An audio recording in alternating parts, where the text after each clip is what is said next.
Hello, I'm Andrew Schaap and welcome to Visions of Representation, a series of interviews with scholars in democratic theory that we have recorded as part of the Horizon-funded Redirect project. In these interviews, world-leading experts in democratic theory discuss their ideas about the shifting dynamics and practices of representation within contemporary political life. In this interview, I caught up with Emeritus Professor Anne Phillips at her home in London in March 2025. I began by asking Professor Phillips to reflect on the political debate about representation in which she intervened with the publication of her classic book, The Politics of Presence, in 1998. So I think one of the theoretical challenges is that if you're in a democracy which is about free competitive elections, which of course means that elections are organised around political parties, that very commonly people would say, but you know, what matters is what political party people have voted for. That's what people care about. They care about the ideas that the parties represent. So who cares? I mean, why should it matter who our representatives are? They're there, you know, to convey the ideas of the political party. So it should be irrelevant whether they're male or female, white, black, brown.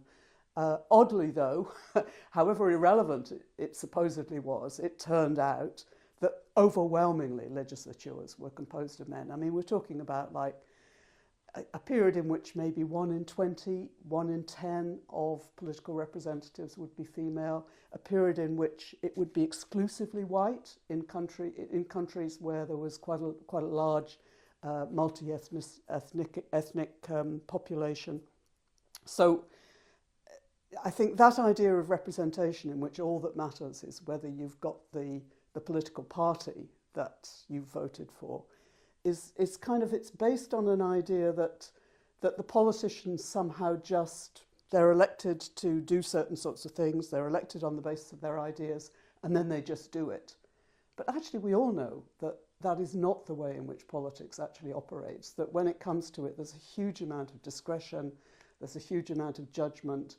There's the point at which the politicians draw on their experiences about what they count as priorities. I mean, if you think, for example, if all of our politicians had gone to elite schools and elite universities, the chances of them prioritising policies which really address the educational experience of the majority of students who don't go to university, who aren't particularly academic, it's kind of minimal, really. It seems to me. Similarly, if you have a legislature which is predominantly composed of men, the idea that they would seriously address questions about reproductive rights, that they would seriously address questions about the kind of care work that still predominantly women do. It's not that you'd never get men fighting hard for the rights of women, or white people fighting hard against issues of racial violence and racial discrimination. Clearly in history we have many experiences of individuals who have fought very hard for the concerns of a group to which they do not themselves belong, or experiences that they themselves have not had. So it's not that that never happens, but generally you need people who have the range of experiences which exist within the society in order to have much basis for trusting that your politicians really are going to address the interests, the concerns, the perspectives of the electorate as a whole. So that became a very important part of trying to make the argument about why it isn't just a matter of voting for the ideas that you support, but it also does actually matter who are the people who are actually going to be conveying the messages and how they can draw on their experiences. I think a lot of people found it hard to accept that experience should be relevant. So I think one of the limitations of what happened in that period, which included particularly a lot of women within political parties fighting for the introduction of quota policies, for example, in order to significantly raise the proportion of women elected. It included things like Operation Black Vote in the United Kingdom, trying to ensure that there were politicians from the black and brown communities that were elected. So there was a lot of politics around that. But obviously one of the things that was quite kind of eventually became very clear was, first of all, that it was much easier to achieve those changes in relation to gender. So that if you think about where the very large number of countries across the world that now operate some kind of gender quota policies in order to increase the political representation of women, those kind of quota policies for gender, it's been very difficult to do anything comparable in terms of race or ethnicity. Virtually impossible to do anything in relation to social class. So that the effect of that kind of politics around transforming the composition of our legislatures has been, in a way, to...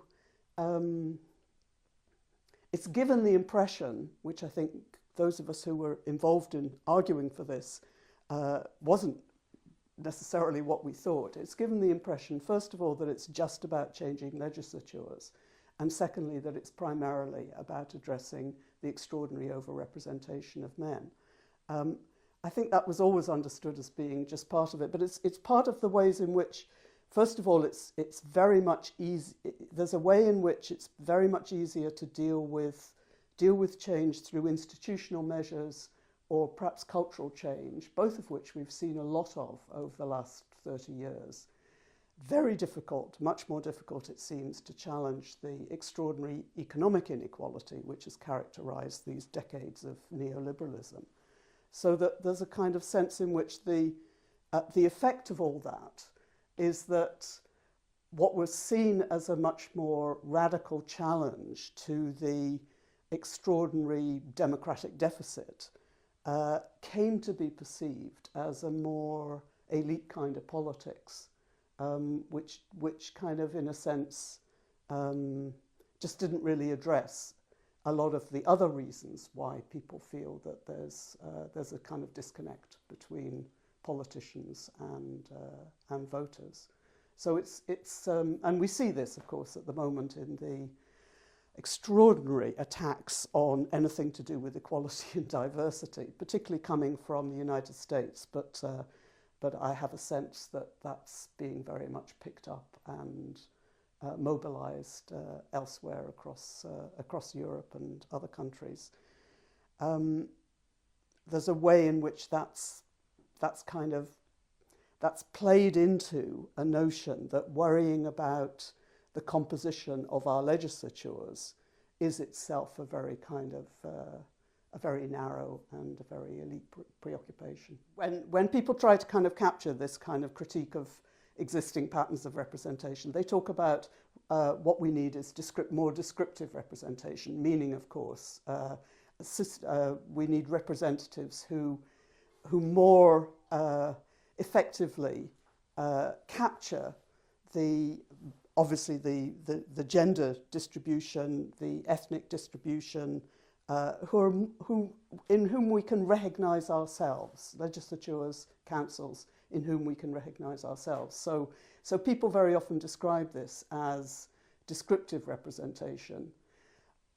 It's not a term that I'm particularly fond of myself, and it's partly I kind of see it as, if you go back to Hannah Pitkin's work on the concept of representation, she used to talk about the distinction between a notion of representation in which, on the one hand, you are acting for those you represent, versus a notion of representation in which you stand in for them. And there's a notion that if you focus too much on the assemblies looking like us, it's as though all you're interested in is making sure that they look like you, as if you're not interested in what they actually do for you or how they actually act. Descriptive representation, to me, carries a bit that sense of, all you're interested in is making sure that there's a nice kind of match between the legislature and the constituencies. And I mean, in a way, clearly a mismatch is disturbing, or clearly to me a mismatch is disturbing because of what it seems to say about how one thinks that only certain kinds of people can possibly be politicians. But the point of changing that I think, is precisely because you want people to act differently. You want them to introduce different policies. You want them to support a different range of priorities. So the way in which descriptive representation to me suggests that contrast between, are you interested in just standing in for people, or are you interested in them acting for you? And so I prefer to talk about a politics of presence, that is, the importance of people actually being there. For me, it's the further move on from the idea of the equal right to vote, which is clearly a fundamental element of democracy, to having a more equal possibility of being a decision maker. So that's what it is for me. It's about acting. But it's always, I mean, I've always kind of wanted to stress that it's not a matter of substituting what I think of as the politics of ideas, which is the kind of you vote for the ideas of a particular political party. It's not a matter of substituting the politics of presence for the politics of ideas. We need both of those, but they need to kind of work together and reinforce one another. There have been these changes over the last 40 years, quite significant changes in the composition of legislatures around the world. So worldwide, if you just take gender, it's nearly 30% of elected representatives worldwide. Across much of Europe, it's closer to 40%. So there have been these changes, and then there's been a lot of empirical work done on, well, what difference does it really make? And given the constraints within which politicians work, the differences are not as radical as one might have hoped. Clearly, there have been differences in terms of policies specifically related to gender, reproductive rights, equal pay, anti-discrimination. There's been a lot of evidence of real change there. But in other ways, people say, well, exactly what difference does it make? And I think it's important kind of to make the point that, it's not as though you have to prove that you're going to transform the world in order to justify that you have a right to be one of the people involved in decision making. I mean, it's not something that has to be justified by reference to the outcomes. Obviously, we all hope that there will be changes, and it's very much it's why one cares about these things, is because you think it will actually change things. But women shouldn't have to prove that they're going to behave differently from men in order to be recognised as equal citizens, as equal decision makers. So there's a balance there between the argument which is about what is it to be recognised as an equal in politics. And one of the things that I think being recognised as an equal in politics is being recognised as someone who can legislate, who can make decisions, and clearly recognised also as someone who can vote. That's one of the things that is important about being recognised as an equal. One also hopes that changing the composition of legislatures is going to transform the policies and the activities of governments. And we have evidence that it does to some extent, but not as radically as many of us may have hoped at the beginning. So obviously one of the criticisms that people make is that you're presuming a certain kind of essentialism. I mean, if you think that women, for example, have to be represented by women, is that suggesting that, first of all, only women can care about women's concerns, or that all women think the same way about their interests, concerns, and perspectives? This is so evidently untrue that it just irritates me, I have to say, that people even kind of begin to make these kinds of arguments about the supposed essentialism that is implied in this. Of course, there is an argument about when people are in structures which deliver different kinds of experiences. There is, I'm making an argument about how that both enables certain ways of understanding the world and makes it harder for you to see other things in the world. So clearly it's an argument about the significance of experience in opening up possibilities, constraining others. But in no way is it an argument about some kind of determined, all those who have these kinds of experiences are going to think and act politically in this kind of way. So first of all, it's not a kind of straightforward causal argument, but also it's kind of, I mean, we all know that women are enormously varied, have, you know, a huge range of different experiences. I mean, I find the argument from essentialism is kind of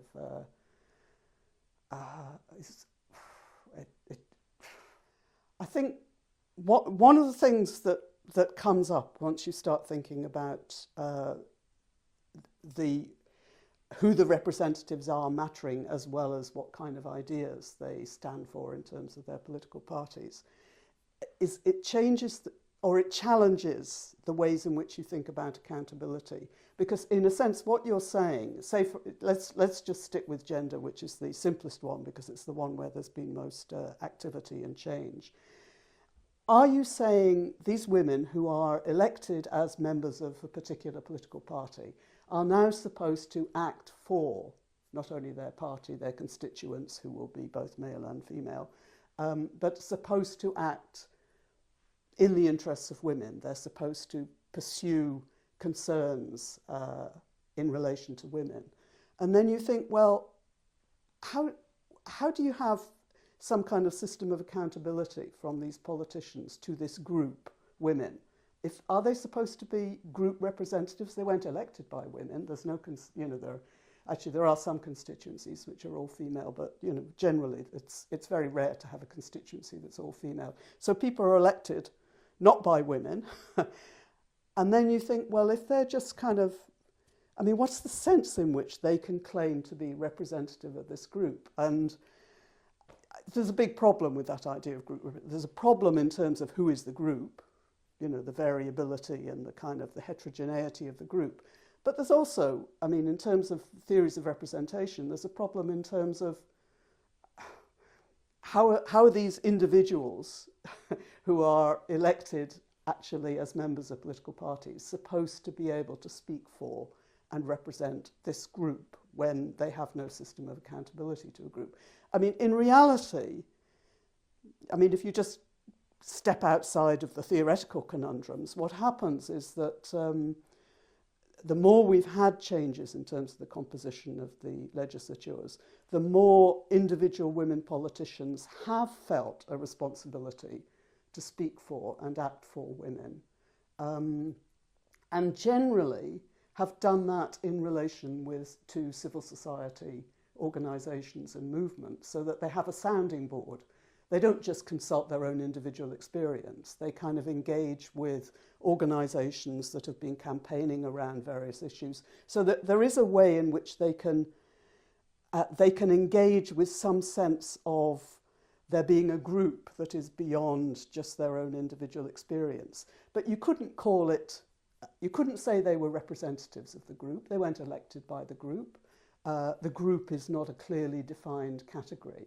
So it's not group representation, but I think in practice politicians have found ways in which to engage with organisations outside the legislatures, outside the councils, so that they can have some plausible way of saying that they are speaking for others, that they are speaking for others who have a range of experiences that may be different from those that characterise the majority of the legislature. So there's something which I wouldn't call it group representation. I think it's a mistake. It kind of conjures up groups that are too solid and groups that have some systems of accountability, you know, which is not, I think, what's happening. But there is a way in which people have found mechanisms through which they can tap into sources of information, proposals about policies, which provide them with something more than just what's available through the political parties. Yeah. So I think one of the biggest failures in terms of the challenge to the patterns of representation, composition of legislatures, is in relation to social class.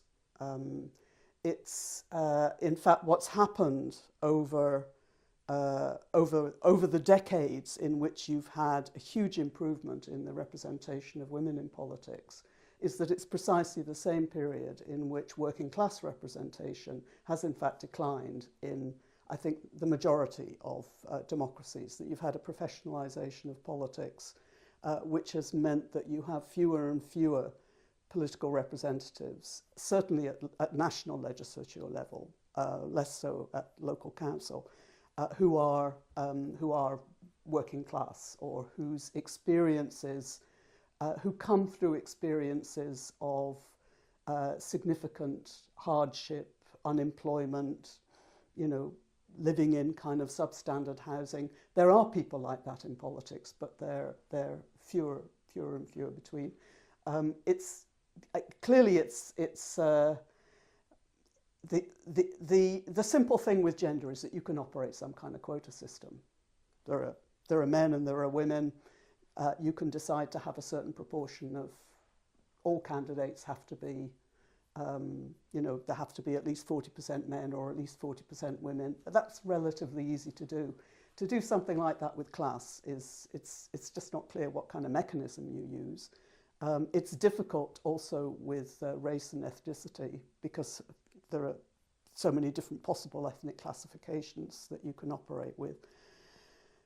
So there's been a real lacuna in terms of challenges to how very unrepresentative our assemblies are when it comes to social class, and I think that's been. I mean, this is where. I mean, I think of the politics of presence as a kind of one, relatively small-scale democratic innovation to try to address some of the inadequacies in democracy. Other kinds of democratic innovations that people work on at the moment include things like citizens' assemblies, selection by lot, things which have a better chance. Those still have problems, but have a better chance of dealing with the way in which social class just isn't addressed in our systems. We're in a period in which even the basics of democracy seem to be under threat. If you think of kind of what are the basics of liberal democracy: equal right to vote, freedom of the press, freedoms of association, independent judiciary, free competitive party elections. I think a lot of people who've been thinking about and challenging questions of democracy have wanted to look for a richer, a more active, a more participatory democracy. And in its small way, the politics of presence was, some kind of democratic innovation, trying to kind of, push it along a bit beyond the basics of liberal democracy.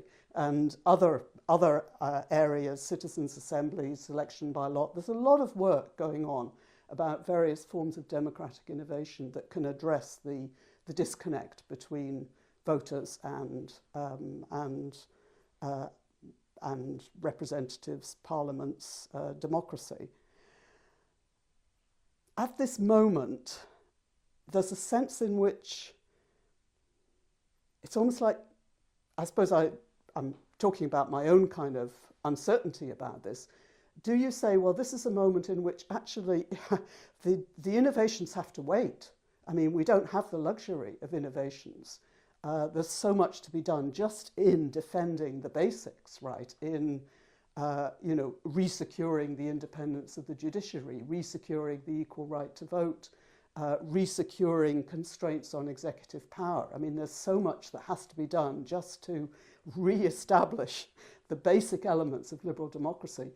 We have no time for democratic innovations. Other people argue, and I think it's an argument with quite a lot in it, that actually the reason that the basics are in jeopardy is because of the hollowing out of democracy over the decades, which has meant that people have lost their confidence, lost their trust, lost their commitment to democracy. So more and more innovations are absolutely the solution to the problem. And I think we're a bit kind of, it seems to me it's quite a challenge at the moment, that one is quite, well, I speak for myself, but quite torn between the idea that just defending the basics seems overwhelmingly urgent, but perhaps people who argue for the importance of the innovations as actually the only way we can defend the basics are, perhaps they're the ones who've got the answers. So I think we're in that kind of situation at the moment, where it's not entirely obvious which direction one should go in. Sorry.